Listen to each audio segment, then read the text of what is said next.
ஏசப்பா, எப்படியோ ஒரு வழியா என் பொண்ணுக்கு நிச்சயதார்த்தம் முடிஞ்சிருச்சு. அடுத்து கல்யாணம் தான். அந்த கல்யாணமும் நல்லா நடந்தா நான் ஒரு சாட்சியா வந்து நிற்பேன்.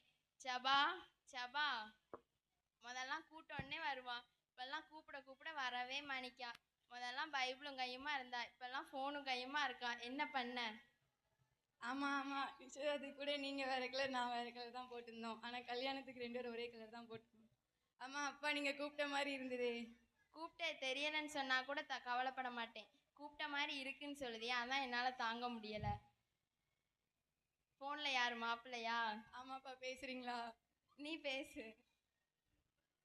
மா, 1 மணிக்கு சாப்பிட வந்தேன், மணி 3 ஆகுது. இந்தா போய் எடுத்துகிட்டு வரேன்ப்பா.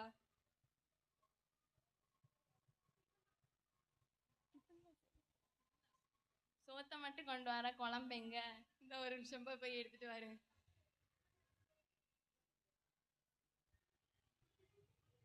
என்ன பண்ணுற?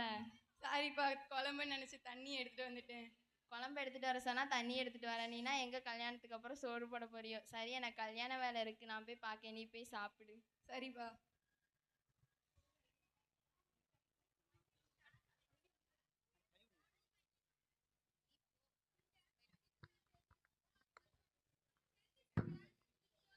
அருள்நீரை பெற்றவளை ஜபா.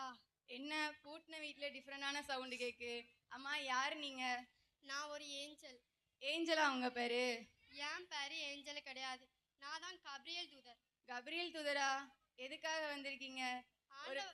ஒருவேளை கல்யாணத்துக்கு நிறைய பணம் தேவை இருக்குன்னு சொல்லி கடவுள்கிட்ட ப்ரேயர் பண்ணியிருந்தல, பணத்தை கொடுக்க வந்திருக்கீங்களா?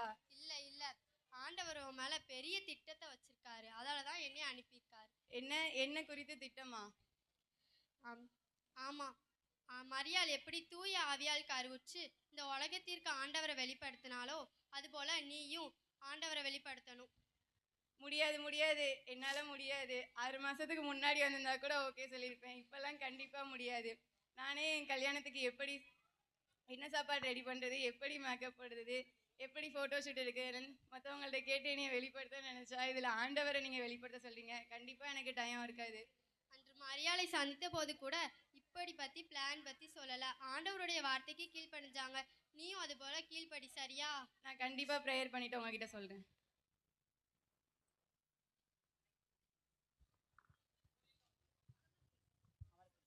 வர வர மேக்கப் செட்லாம் ரொம்ப ரேட் அதிகமாகிக்கிட்டே இருக்குது. இதுவே 60,000 ஆகுது. லிப்ஸ்டிக் என்னென்னா 10,000, ஐலைனர் என்ன 20,000. ஐயோ, என்னால் தாங்க முடியலப்பா. நான் உன்கிட்ட ரொம்ப நாள் ஒரு கேள்வி கேட்கணும்னு நினச்சிக்கிட்டே இருக்கேன். என்ன கேளு. நீ ஏன் இவ்வளோக்கு சீன் போடுற? அதுவா, கடவுள் வந்து என்னை படைக்கும் போதே ரொம்ப அழகாக படைச்சிட்டாரா, அதில் கூட கொஞ்சம் அழகாக அதிகப்படுத்தி நான் என்னை வெளிப்படுத்தினேன். இதில் என்ன இருக்குது சீன் போட? உங்கள் அப்பாவே ரொம்ப கஷ்டப்படுறாங்க, இதில் நீ மேக்கப்புக்குன்னு 5,000 60,000ன்னு செலவழிச்சிட்டு இருக்க. கஷ்டத்தை பார்த்தா முடியுமா? அடுத்த மாதம் மிஸ் சென்னை காம்படிஷன் இருக்குது, அதில் கலந்து ப்ரைஸ் வாங்கி எங்கள் அப்பாட்ட கொடுத்தா அதில் ஒரு பெருமை இருக்கும் பாரு. சரி, நாளைக்கு காலையில் தியான கூட்டம் இருக்குது, வந்துரு. என்னது, காலையில் தியான கூட்டமா? 10 மணிக்கு ஆரம்பித்தா 1 மணிக்கு தான் முடிப்பாங்க. வெயிலில் வந்தால் நான் கருத்துருவேனே. அடுத்த மாதம் காம்படிஷனுக்கு வேற போகணுமே. சரி, காலையில் தான் வெயிலுன்னு சொல்கிறேன், நைட்டுக்காச்சும் அன்பிய கூட்டம் இருக்குது, வந்துரு. நைட்டு பொல்யூஷன் எல்லாம் என்னால் வர முடியாது, நான் காம்படிஷன் போகணும்.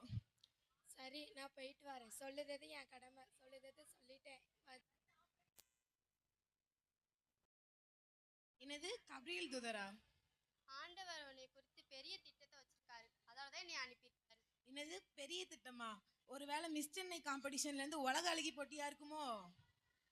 இல்லை இல்லை, மரியாள் எப்படி தூய ஆவியால் கருவுற்று ஏசப்பாவை வெளிப்படுத்தினாலோ அதுபோல நீயும் ஆண்டவரை வெளிப்படுத்த வேணும்.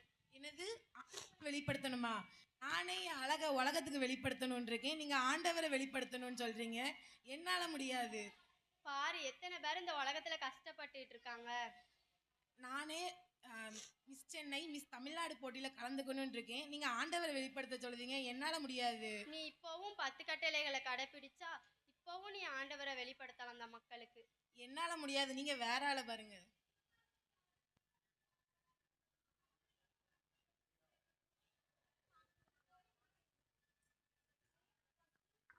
Tension tension tension.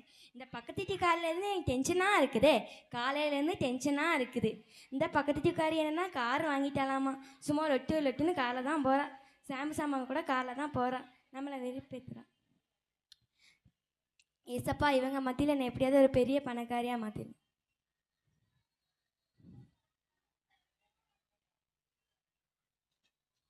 கிருபை பெற்றவளே எஸ்தர். கிருபை பெற்றலாமா? நீங்கள் யார்? நான் தான் கபிரியேல் தூதன். தூதனை என்ன போய் கிருபை பெற்றலன்னு சொல்கிறீங்களே. இதோ இந்த பக்கத்து வீட்டுக்காரியை சொன்னால் கூட சரி, அவள் 3 மாடி வீடு கட்டியிருக்கா. இல்லை இந்த பக்கத்து வீட்டுக்காரியை சொன்னால் கூட சரி, அவள் புதுசாக கார் வாங்கியிருக்கா. அவளை சொன்னால் கூட சரி, என்ன சொல்கிறீங்களே எப்படி? ஆண்டவர் உன்னை குறித்து பெரிய திட்டத்தை வச்சிருக்காரு. அதால தான் என்னை அனுப்பியிருக்காரு.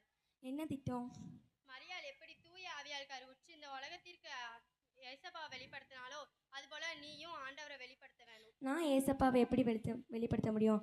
நானே வாடகை வீட்டில் இருக்கேன். எனக்கு சொந்த வீடு, புதுசாக கார் வாங்கணும். என்னால் எப்படி ஏசப்பாவை வெளிப்படுத்த முடியும்? பார், இந்த உலகத்துல யாருமே அமைதியும் அன்பும் இல்லாம எவ்வளவு பேர் கஷ்டப்பட்டுட்டு இருக்காங்க. நீ ஒரு எடுத்துக்காட்டா இருக்க வேண்டாமா? நான் என் குடும்பத்தை முன்னேற்றணும், என் குடும்பத்தை பார்க்கணும். நீங்கள் வேற ஆளாக போய் பாருங்கள்.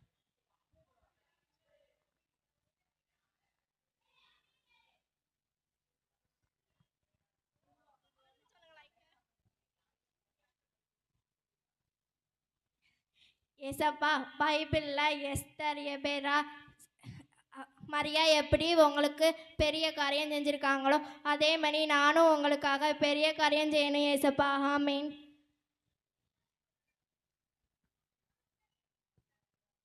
கிருபை பெற்றவளே ரூபி. நீங்கள் தானே வானதூதர்? இல்ல, நான் கபிரியேல் தூதன். அன்று மரியாள் சந்தித்த அதே வானதூதரா? ஆமா. நான் மரியா அன்னைக்கு ஜெபம் பண்ணனால நீங்கள் வந்தீங்க, இன்னைக்கு நான் ஜெபம் பண்ணனால நீங்கள் வந்திருக்கீங்களா? அன்று ஆண்டவர் உன்னைய குறித்து பெரிய திட்டத்தை வச்சிருக்காரு. அதால தான் என்னை அனுப்பியிருக்காரு. மரியாள் எப்படி தூய ஆவியால் கருவுற்று இந்த உலகத்திற்கு வெளிப்படுத்தினாலோ அதுபோல நீயும் ஏசப்பாவை வெளிப்படுத்தணும். இப்போ தான் ஏசப்பாட்ட வேண்டிக்கிட்டு இருந்தேன், என் வாழ்க்கையில் என்ன மாற்ற வச்சுருக்கீங்கன்னு. ஏசப்பா இப்போ உங்கள் மூலமாக என்கிட்ட வந்து பேசுகிறாங்க. உனக்கு பரலோகத்தில் இடமுண்டு. நீ விண்ணகத்திற்கு போகும்போது தூதர்கள் அனைவரும் உன்னை வரவேற்பார்கள். நீ இன்பமாய் இருக்கலாம். மரியா எப்படி உங்களுக்காக பண்ணி தராங்களோ நானும் அதே மாதிரி வெளிப்படுத்துவேன். நன்றி. இன்று நான் 4 பேரை சந்தித்தேன். முதலில் திருமணம் திருமணம் என்று அழைக்கிறார்கள். இரண்டாவது மேக்கப் பார்லர் என்று அழைக்கிறார்கள். மூன்றாவதில் டென்ஷன் டென்ஷன் டென்ஷன் என்று அழைக்கிறார்கள். நான்காவதில் அவள் ரூபி மட்டும்தான் ஆண்டவருக்கு அவளை வெளிப்படுத்தினாள். அதால நீங்களும் அதுபோல வாழுங்கள். அருமையாக நாடகம் நடித்து காட்டிய மாணவர்களுக்கு பாராட்டுகள்.